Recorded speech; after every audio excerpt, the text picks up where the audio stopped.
송도 같은 경우도 지금 마피들이 있거든요. 무조건 저렴하다, 그럼 사야지라고 생각하시면 안 되거든요. 가격을 주변이랑 비교하셔야 되는 거죠. 지금부터 충분히 공부를 해두시고 좀 흐름이 좋아진다 싶으면 타이밍 보면서 매수할 수 있는 거죠. 혜리치님, 지난번에 광명의 마피 말씀해 주셨었는데 또 다른 마피가 좀 있는 지역이 송도가 있더라고요. 송도에 지금 있는 마피 사도 될지 한번 여쭤보고 싶어요. 맞아요. 지금 뭐 광명도 마피가 최근에 있었지만 송도 같은 경우도 지금 마피들이 있거든요.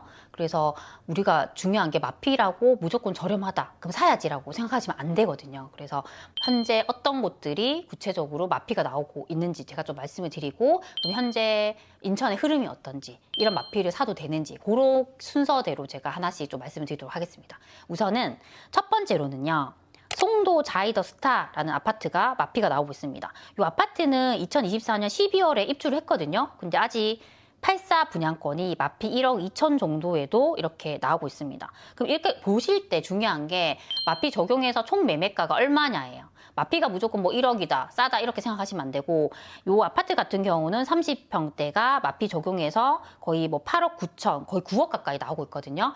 그 가격을 주변이랑 비교하셔야 되는 거죠.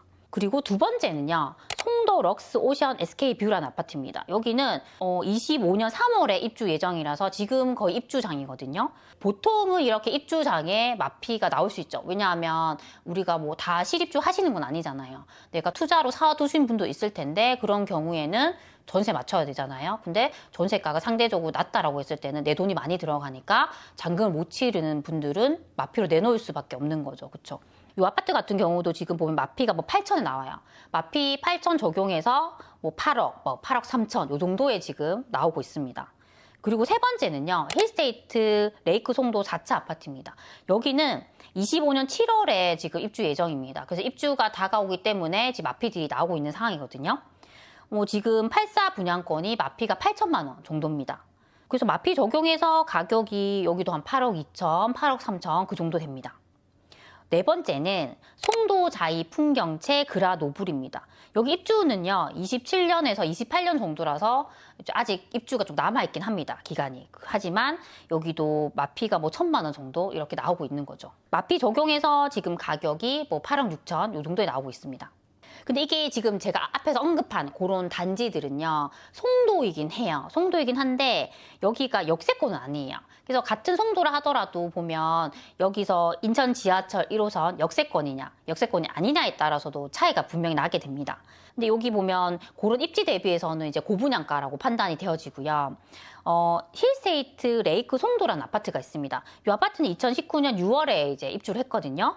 근데 여기가 인천 지하철 1호선 국제 업무지구역에 아까 앞에서 언급한 단지들보다는 그래도 여기랑 좀 가까운 편입니다. 근데 여기가 지금 얼마에 나오냐면 34평 기준으로 7억, 뭐 7억 5천 정도에 나와요. 그렇게 비교해도 아까 그 마피가 나오는 단지들이 마피를 적용한다 할지라도 비싸다는 거죠. 그리고 더 역세권에 있는 단지, 더샵 송도 아크베이라는 단지가 있습니다. 여기는 지금 가격이 얼마에 나오냐면 30평대가 8억, 뭐 8억 5천대에 나오죠.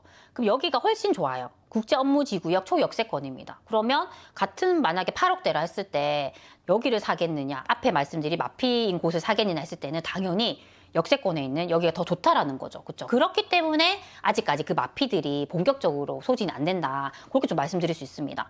그럼 거의 시세가 8억 초반대 이렇게 많이 형성하고 있는 편인 것 같아요. 근데 말씀 들어보면 송도가 입지가 그래도 좋은 곳인 것 같은데 왜 인천에는 아직도 마피가 있는 걸까요? 맞아요. 송도 자체로 보면요, 너무너무 살기 좋은 곳이죠. 앞으로 뭐 교통 호재 같은 것도 있고 좋긴 한데 결과적으로는 아직 흐름이 안 왔다라는 거죠. 그래서 이게 송도의 지금 흐름이 어떤지를 제가 좀 설명을 드리려고 합니다.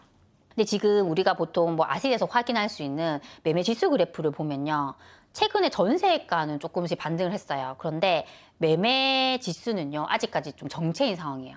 이게 서울과 비교했을 때 아직 서울만큼 못 움직이고 있다, 그런 상황도 좀 알 수 있습니다.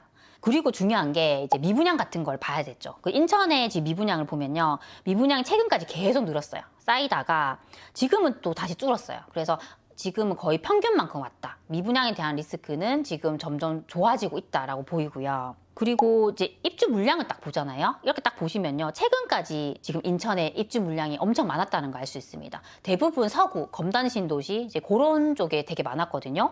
그렇다 보니까 전세가도 눌리고 매매가 못 치고 나가는 상황이었죠. 근데 앞으로는 이제 입주 물량이 계속 줄어든다는 거죠. 그래서 그런 부분들은 확실히 조금 리스크가 없어지고 있다라고 보여집니다.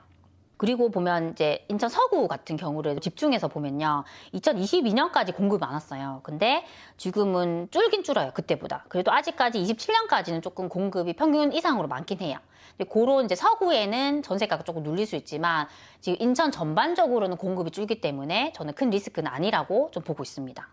그리고 우리가 이제 거래량을 봐야 돼요. 이제 거래량 같은 데이터를 보면요. 최근에 지금 올해 3월 기준으로 거래량을 보면요. 평균 대비 50% 수준이에요. 그쵸? 그래서 이게 아직 평균도 못 왔다, 거래량이. 인천에 사는 사람들이 아직 거래를 많이 안 하고 있다라고 볼 수 있습니다. 그쵸? 그래서 그런 요인들 때문에 지금은 아직까지 인천이 못 치고 나가는 거죠. 심리가 아직까지 못 올라왔다라고 보여집니다. 근데 이게 아까 뭐 그런 리스크적인 요인들을 봤을 때 지금 많이 그런 것들이 감소하고 있는 거 맞거든요. 그래서 제가 봤을 때는 인천 같은 경우는 심리에 대한 부분만 확실히 또 올라와주면 본격적으로 이렇게 달라질 것 같아요. 근데 그 심리에 가장 큰 영향을 줄 수 있는 게 저는 금리 인하 같은 그런 외부적인 요인을 생각합니다. 지금은. 그쵸. 그래서 만약에 금리가 확실하게 계속 내려가 준다라고 하면 사람들이 아, 이제 집을 사도 되겠어라고 좀 생각할 것 같고요. 그리고 보면 서울이 더 많이 올라줘야 돼요. 보통 인천 같은 경우는요, 서울 올라주고 그 경기도에서도 서울과 인접한 곳들이 많이 올라주면 인천이 움직이거든요. 그래서 아직은 그런 상황이 아니기 때문에 조금 인천이 더디게 갈 수 있다라고 보여집니다. 근데 또 이게 반대로 보면요, 어떤 걸 생각할 수 있냐면 아직 저렴한 곳들이 많다라는 거죠, 인천이. 그래서 뭐 나는 서울에 집을 사두고 싶은데 너무 비싸서 못 사겠어 라는 사람들은요, 인천도 충분히 볼 수 있어요. 그렇죠? 그래서 아직 반등을 못한 곳들이 많기 때문에 인천 같은 곳도 지금부터 충분히 공부를 해두시고 좀 흐름이 좋아진다 싶으면 이렇게 우리가 타이밍 보면서 매수할 수 있는 거죠. 그래서 그렇게 조금 기회를 잡아가시면 좋을 것 같고요. 아까도 말씀드렸지만 중요한 부분은 마피라고 해서 무조건 싸다라고 접근하시면 안 되고 꼭 마피를 적용한 총 매수 가격이 주변 아파트, 주변 신축이랑 비교했을 때 얘가 저렴한가 저렴하지 않은가, 내가 똑같은 가격으로 했을 때 얘를 사는 게 좋은가 얘를 사는 게 좋은가, 그 관점으로 꼭 잘 살펴보셨으면 좋겠습니다. 네, 그래서 오늘 제가 말씀드린 것들이 우리 소중한 친구들에게도 도움이 되셨으면 좋겠습니다. 그럼 우리 다음 시간에 만나요. 안녕.